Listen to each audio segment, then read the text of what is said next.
okay, the big day, the big time in the year is coming, and this is when France football announces the Ballon D'Or winner. Of course, this year I think it's down to two people, Lionel Messi or Virgil van Dijk. I don't really think anybody's talking about Cristiano Ronaldo or any other person. Some people talk about Raheem Sterling or Sadio Mane, but I think basically like 95% of people know it's between, not Cristiano, sorry. I think that name is a household name in my head. I think it's a household name in my head, Cristiano, but not Cristiano this time. Sorry, Leo Messi and Virgil van Dijk, not Cristiano.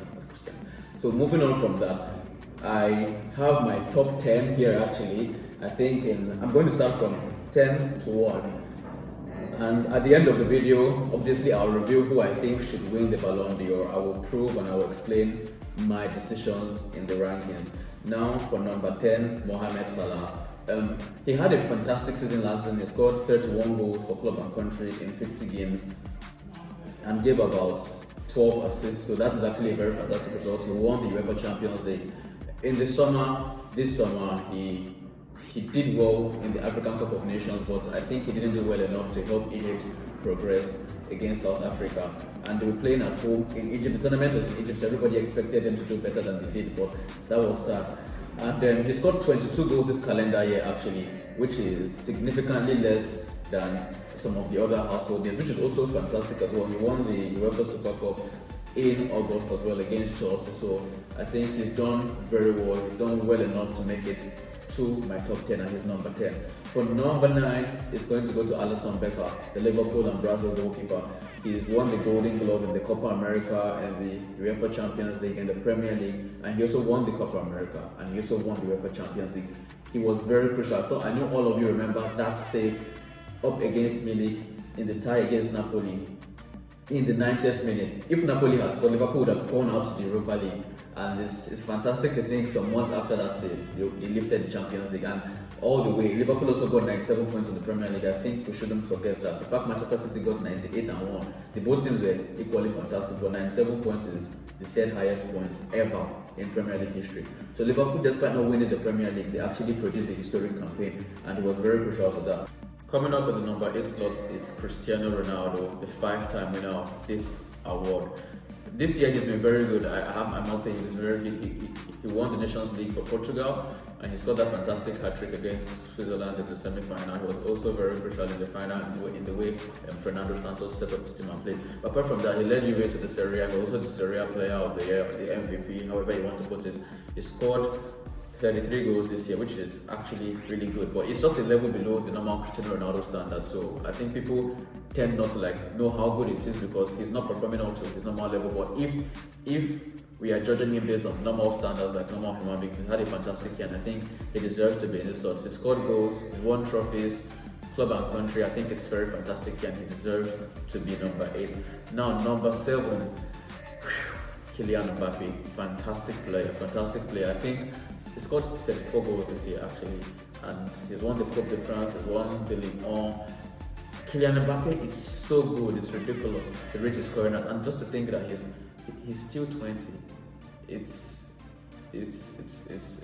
mind blowing. Rather, he's 21. Sorry, it's mind blowing still. His age, since he came out, he's been performing at a very fantastic level. And last season, Neymar went out injured for a large chunk of the season actually, and Kylian Mbappe just carried PSG on his back and said no problem, we'll keep going, and he did that fantastically and delivered very, very well. And now we are moving up now. For number 6 we have Bernardo Silva. Bernardo was, I think, is a kind of player who easily doesn't catch attention of people because he's not necessarily a goal scorer, and for most people, goal scorers, because they score the goals, so you see their names everywhere, they score the goals, they get praise. But in a team of football, in a team actually, it's not necessarily the goal scorers or the people who score 50 goals who are the most important players or who are necessarily the best players. And as far as Manchester City were concerned last season, I think Bernardo Silva was up there with Raheem Sterling as their best players. Bernardo Silva was very crucial. His work ethic is fantastic, but you don't really see someone who works so hard off the ball and someone who's so delicate and beautiful on the ball. And along with that, he actually didn't do badly. He scored 14 goals this calendar year, 14 goals for a midfielder. I think that's fantastic. And he's also won the domestic treble with Manchester City. He also was very crucial for Portugal in the Nations League and of course the qualifiers to the Euros. Him and Cristiano Ronaldo linked up a lot of the time to produce a lot of fantastic goals. I think he deserves that spot there. Now, a step higher from Bernardo in number 5 is Raheem Sterling, 38 goals this year. Obviously, Ryan Sterling may get to 50, I don't know, but obviously he's going to get to like 50, 45. That is actually no cap. It is unbelievable because that is okay. It's just a level below the Cristiano Ronaldo Messi level, which they performed down for years, but it's very close actually. Getting to the 40 goal mark for an English player, Ryan Sterling, is a fantastic achievement. He's won the domestic treble week in, week out for club and country. He keeps delivering. He's the man who scores the goals, who wins the games. I think he's had a very fantastic year and he deserves this spot. Now for number 4 is a man who cannot stop scoring. He's addicted to scoring goals. And I'll just give you like 2 seconds to guess. Okay, Lewandowski, of course. Robert Lewandowski, very fantastic player. He just keeps on. I don't know. He just he acts like he can't do without scoring goal. He has everything, and I think apart from Messi and Ronaldo in the last 10 years, he has scored the most goals. That speaks a lot of volume about his consistency. Like, it's just beautiful. He scored more than Luis Suarez. He scored more than every other person. And this season in particular, even off the back end of last season, coming into 2019, it's been very fantastic. Bayern as a team haven't been doing well. I think they're in a transition period. They've lost Ribery, they've lost Robben, they've lost a few older heads, they've lost Rafinha, Boateng, phased out.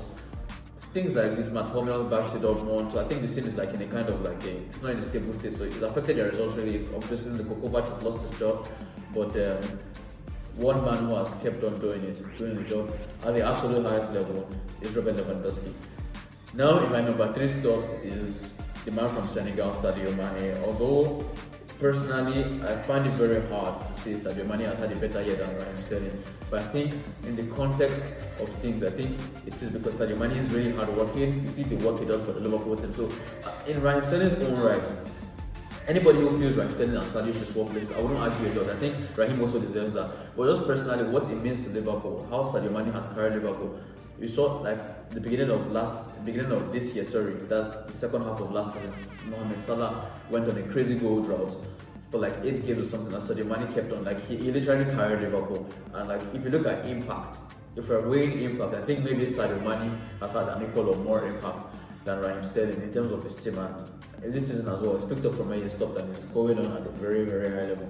And thinking about it, Sadio Mane hasn't really participated in like as many games as Raheem Sterling in terms of playing for his country and playing against nations like Kosovo. So I'm not discrediting Sterling, but I'm just saying Sterling has scored more goals than Mane, but I think it's really, really tough. And personally, I think maybe Mane has just had slightly more impact on his team. He has been very fantastic. I think he deserves to be named as the 3rd best player in the world this year. Now we're down to the top 2, and I started the video acknowledging the top 2. We know who they're going to be: Lionel Messi and Virgil van Dijk. Let me just analyze things a bit. Lionel Messi has been very fantastic this year actually. Although Barcelona went out in a rather embarrassing manner against Liverpool in the semi-final of the Champions League, and they also lost some weeks after in the Copa del Rey final to Valencia, he had a very fantastic season. And I don't think two games cannot define a player. When a team plays over 50 games a season, and then just 2 games define a player. And we shouldn't forget that Lionel Messi also scored 2 goals in the first leg against Liverpool at Camp Nou. So we shouldn't act like Messi didn't do anything against Liverpool. The second leg against Liverpool, he created the most chances. Like in the first half, he created like 3 big chances for his teammates, which they missed. So I don't have a lot of criticism for Messi. I thought he had a very, very good season. Anybody who is trying to say Van Dijk should win this should point out how Van Dijk was better, not point out faults in Messi, because Messi didn't do no wrong in my opinion. He was very fantastic. It's a team game. His team lost, and then his team lost. It's his fault. That's how we want to put it, and that's not the way it is. Because even on the day, he was still one of the best players. And I think all of you should remember his fantastic free kick from like 35 yards, scoring Alisson Becker from that distance in the first leg. He put Barcelona in such a comfortable position after the first leg. 3-0. They had no, even if Messi didn't play, let's say Messi was injured. To be honest, he has done his job. He has scored 2 goals against Liverpool, put Barcelona 3-0 up, and he put them in a fantastic position to get the job done. They have no excuse not to get the job done. Not the coaches' fault. The players will just, I don't know, they collapse mentally. So I'm not going to discredit Messi for that. I'm going to judge the season objectively. And he scored 45 goals this year. Obviously, he scored more in like this season if you count it from 2018. But this year he scored 49 goals and he's won the La Liga title. Now Virgil van Dijk has obviously he's a defender. He's kept numerous clean sheets. in various competitions. He won the Champions League and the UEFA Super Cup. This season so far, Liverpool haven't been the best defensive but Van Dijk has still been really good. Although he hasn't been as flawless as last season. Last season, it seemed like he didn't have any bad game. He produced an unreal season, to be honest. It just looked like it was perfect. Always made the right decisions. Always knew when to tackle, knew when not to tackle. He won every battle in the air. That's just how he looked for Virgil van Dijk last season. And he scored 9 goals this calendar. Obviously, goals are not his business. It's not about. He still chips in with the important goals. Like Liverpool's Champions League campaign against Bayern, he scored 1. And even like yesterday, or I don't know when you're going to watch the video, but obviously Liverpool's last game against Brighton, he scored the 2 goals for Liverpool. So I think he's a very important part of that team, and he's very key to a team which kept 22 clean sheets on their way to 97 points, the 3rd most points tally in the Premier League history. So who do you think should win this? Actually, I think it's been the toughest decision for me. I'm not going to lie, I'm not going to act like it's all clear in my head, because in my heart, I feel anybody who wins this actually deserves this. Leo Messi has been fantastic, and if he wins, you just have to be happy for him. Whether you love Cristiano Ronaldo or you're a Ronaldo fan, but you should be objective in these matters, and I feel Leo Messi has done very well to deserve it, and so has Virgil van Dijk.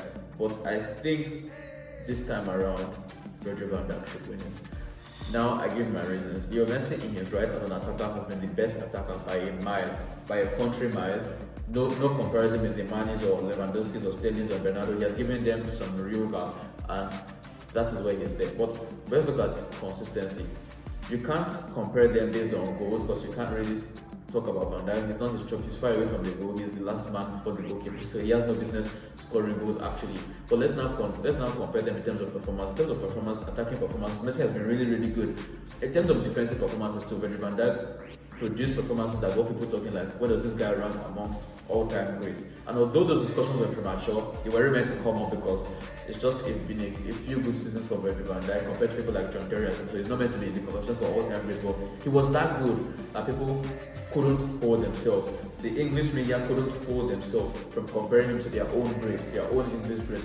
It just shows how good Virgil van Dijk was. He was absolutely, just looked like he couldn't do anything wrong.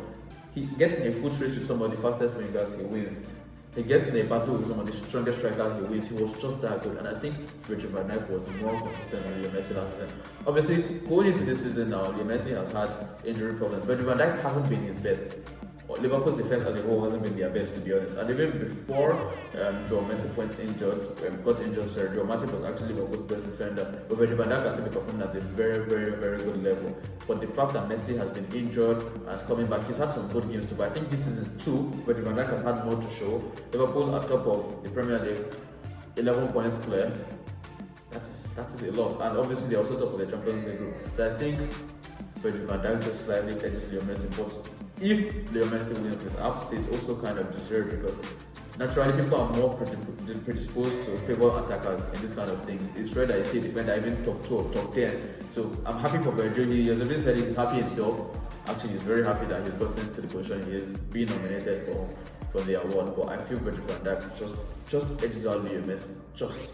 Only just. But I would love to hear your comments. Sorry, I don't hear comments over here because I'm so Nigerian. I would love to see your comments. I'd love to see your comments below. Don't forget to subscribe, like, and of course share if you find this very sensible. Thank you. I'm Lutana Roche.